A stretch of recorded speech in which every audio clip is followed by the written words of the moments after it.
Hi, I'm JJ and welcome back. In this lesson, we're unlocking a key part of building a functional app, adding actions. Actions are what make your app interactive, allowing users to do more than just view data. They can create, update, and engage with it. By the end of this lesson, you'll understand the following: the different types of actions available in Softr, how to add buttons that let users create and edit records, how you can use navigational actions to improve your app's user flow, how to use advanced actions like API triggers for external integrations with platforms like Zapier, Make, and others. Let's dive in. Software provides three main types of actions, each serving a different purpose.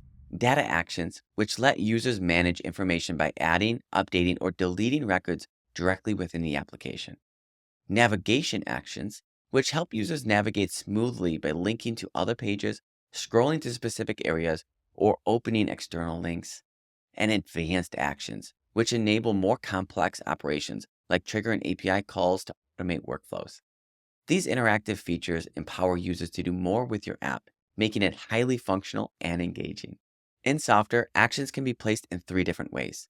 Top bar action buttons, which are general actions that apply to an entire block. For example, a button at the top of an employee list block that allows users to add a new employee.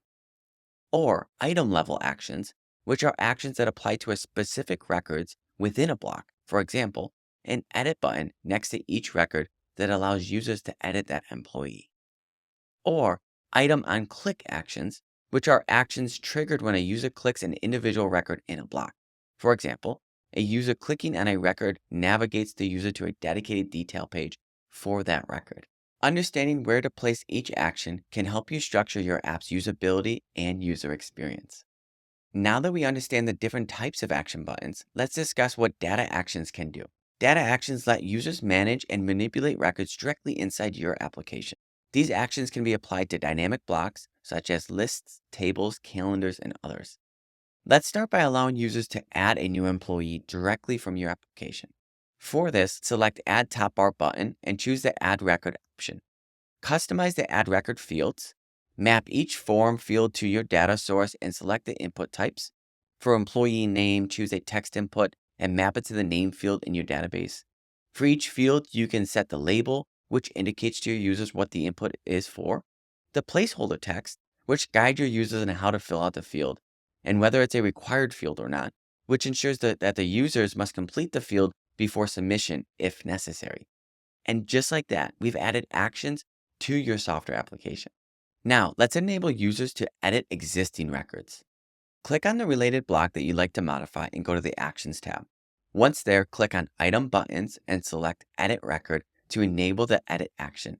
Like before, you'll now need to add the fields from your database that you would like this modal to adjust for you. For example, you can include a long text field for users to edit the description of their employee or a file field to allow users to upload a file for the related employee. Finally, pick which users can adjust the data in your application by navigating to the Visibility tab and setting rules for who can see and use the Edit button. For example, only logged in users who belong to the user group called admins can see and use this Edit Record button. This ensures that only authorized users can modify the data in your application. And congrats, your application just leveled up. There are plenty of other actions available, and I encourage you to explore them. For now, let's quickly review the different types of navigation actions you can use. Navigation actions enhance user flow by allowing users to move through your app efficiently. Here are some ways that you can utilize these action items. The Open Page action allows your users to navigate to another page within your app. The Open Details page action opens a details page related to that specific record. The Open URL action redirects users to an external website URL. Or the Scroll To action, which moves the user's view to a specific section within the page. Now that we understand these actions, let's navigate our way to the final section using advanced actions. Advanced actions let you supercharge your app with powerful workflows and integrations. You can trigger custom API calls for advanced workflows, like sending a Slack notification when a new task is added. Use specific blocks like the Kanban to let users move tasks between columns, for example, from in progress to completed, with Softr automatically updating the task status to completed in the data source. or allow users to export data as a CSV or PDF for offline use.